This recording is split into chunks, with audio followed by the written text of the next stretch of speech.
Saat ini ketiga manusia itu sedang berada di kantin. Kenapa ngantin di fakultas lain, sementara di fakultas sendiri ada? Simple.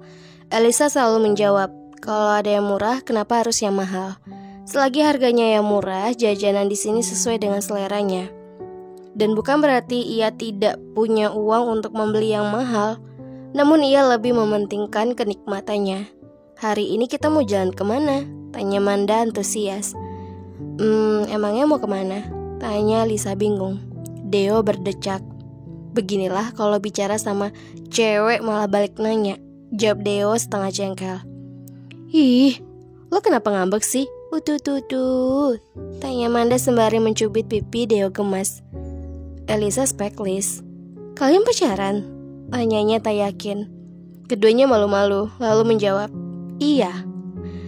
Elisa seperti orang kurang waras. Detik berikutnya dirinya menahan tawa.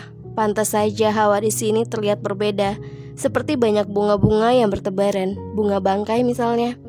PJ dong, gak seru banget lo pada, ujar Elisa pura-pura merajuk.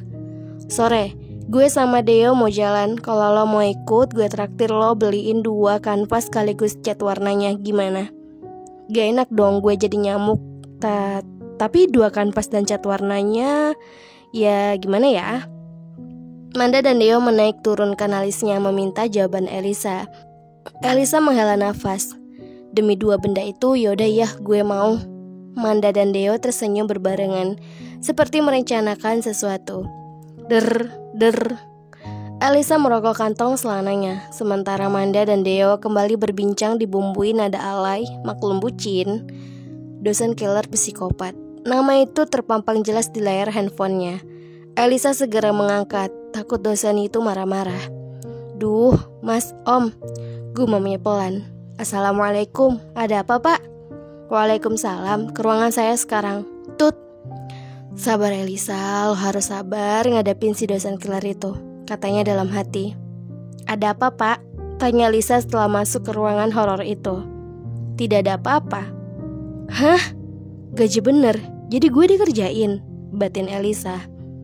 Iya, terus ngapain bapak panggil saya? Ganggu aja, ujar Elisa. Memangnya kenapa? Ada masalah? Tanya Baskara balik. Elisa menghembuskan nafas sedikit kasar.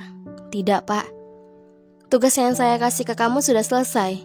Elisa mengangguk membuka tasnya, lalu menyerahkan tugasnya pada Baskara. Ini pak. Baskara hanya mengangguk. Nanti siang kamu makan bareng saya ya. Elisanya diam. Kenapa diam aja? Tanya Baskara. Kalau saya menolak pun saya bakal terus bapak paksakan. Baskara mengangguk lagi. Pintar, ucapnya sembari mengacak puncak kepala Elisa. Elisa melotot. Pak, ini di kampus tahu, nggak boleh. Yaudah berarti nanti sore kita pergi. Kamu ada mata kuliah siang ini kan? Belajarlah dulu. Belajar yang pintar untuk anak-anak kita nantinya. Oh iya, kamu nantinya jangan lupa pakai pakaian yang bagus. Goda Baskara. Bapak KJ, ujar Elisa lalu pergi meninggalkan Baskara seorang diri. Baskara terkekeh pelan melihat tingkah laku Elisa yang tengah ngambek. Pukul 19.00 di rumah. Elisa, cepetan, tamu kamu sudah datang dan mengheboh di luar, teriak sang mama. Iya mah, teriak Elisa. Sebelum pergi, Elisa berpamitan terlebih dahulu pada sang mama dan sang papa. Lalu ia keluar untuk menjumpai Baskara. Begitu Elisa keluar, Baskara diam mematung sambil menatap Elisa. Bingung dengan tatapan Baskara, antara kagum atau tatapan ingin membunuh. Ngapain sih bikin gue takut aja, ditambah ini sudah malam. Cepet naik, nanti kita telat, sudah ada yang nunggu dari tadi. Yang ditunggu malah ngaret setengah jam. Elisa menyengir bodoh sambil menggeruk pipi kanannya lalu membuka pintu belakang. Baskara menoleh ke jok belakang. Ngapain duduk di situ? Tanyanya ketus. Lo emang salah ya? Kalau nggak di sini di mana dong? Masa harus di bagasi? Bodoh. Mohon maaf. Salah saya apa pak? Perasaan bapak ngegas mulu sama saya. Ada apa sih dengan bapak? Kayak cewek lagi PMS aja. Bentar-bentar baik, bentar-bentar kayak harimau. Duduk di depan, ditanya datar. Di mana pak? Ya di samping saya lah. Di samping, nanti saja di pelaminan pak. Mampus, salah ngomong gue. Elisa menggigit bibir bawahnya dengan kuat. Baskara diam beberapa detik sambil mengusap lehernya. Itu sudah pasti. Kalau sekarang cepat pindah, saya bukan supir kamu. Setelah duduk di samping kemudinya, Baskara langsung mengemudikan mobil tanpa basa-basi. Mobil sudah berjalan beberapa menit lalu. Tidak ada percakapan sama sekali. Elisa merasa canggung gara-gara bercandaan tadi. Terus Baskara juga sama diam tidak mengeluarkan suaranya. Elisa berdeham untuk memulai obrolan. Baskara menoleh sekilas lalu fokus pada jalanan. Pak, kita mau kemana sih? Kayaknya serius amat. Baskara hanya berdeham, matanya masih saja fokus pada jalanan. Masih jauh, Pak? Tanyanya mengalihkan pandangan. Bentar lagi, nanti kamu jangan banyak tanya dan jangan kaget. Satu lagi, bawa rileks dan santai ya, ucap Baskara santai. Sekitar 10 menit, mereka sampai di tujuan. Elisa berdecak kagum melihat bangunan mewah dengan interior klasik. Yang Elisa tahu rumah ini ada 3 lantai, soalnya sudah terlihat dari depan. Bapak, ini rumah siapa? Kenapa kita kesini? Tanya Elisa bingung. Sudah saya bilang, jangan banyak tanya. Bawa rileks dan santai saja. Ayo kita masuk, mereka sudah menunggu. Begitu sampai di pintu utama, Baskara Elisa mengikutinya dari belakang. Astagfirullah, Baskara kalau masuk itu ngucapin salam. Terdengar suara seorang wanita dari dalam rumah. Kok gue jadi deg-degan ya? Berasa mau ketemu sama calon mertua. Menantu dosen gak jelasin apa-apa sama gue. Gue kan jadi bingung banget. Ya Tuhan, tolong bantu hambamu ini yang tak luput dari dosa. Batin Elisa menelan salivanya susah payah melihat situasi yang ada di depannya saat ini.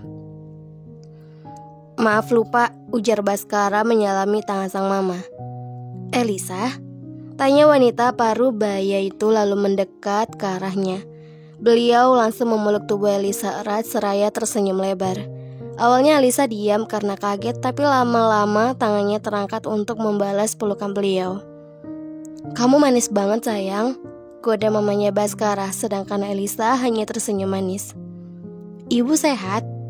Tanya Elisa mengulas senyum, lalu meraih tangannya untuk salim. Sehat banget nak, sang mama kelihatan girang sekali. Elisa melirik ke arah Baskara yang diam di belakang mamanya. Baskara yang sadar Elisa lirik langsung melangkah pergi naik tangga. Ayo sini, duduk. Oh iya, mama aja. Soalnya gak pantas aja kalau dipanggil tante atau ibu. Pokoknya jangan protes manggil. Walaupun udah tua, tapi mama cocok dipanggil mama sama kamu. Elisa tersenyum sungkan, lalu mengangguk tanpa protes. Sang mama menuntun Elisa menuju sofa di ruang utama ini. Mama mau berterima kasih sama kamu nak. Berkat kamu, mama sama suami masih bisa lihat anak-anak kami tumbuh kembang, ujar sang mama mengelus lembut kedua tangan Elisa. Maksudnya mah apa? Elisa sama sekali gak ngerti, ujar Elisa yang malah semakin bingung menatap mamanya Baskara yang tak pernah berhenti tersenyum padanya. Halo novelers semuanya, jangan kemana-mana, tetap di channel Mimin, channel Feby Vitaloka. Jangan lupa subscribe, like, dan komen sesuai dengan janji Mimin kan. Mimin uploadnya lebih dari 1. Ketemu lagi di episode selanjutnya, dan doakan Mimin supaya Mimin besok bisa upload lebih lagi dari 1 kali ini ya. Bye bye, next time.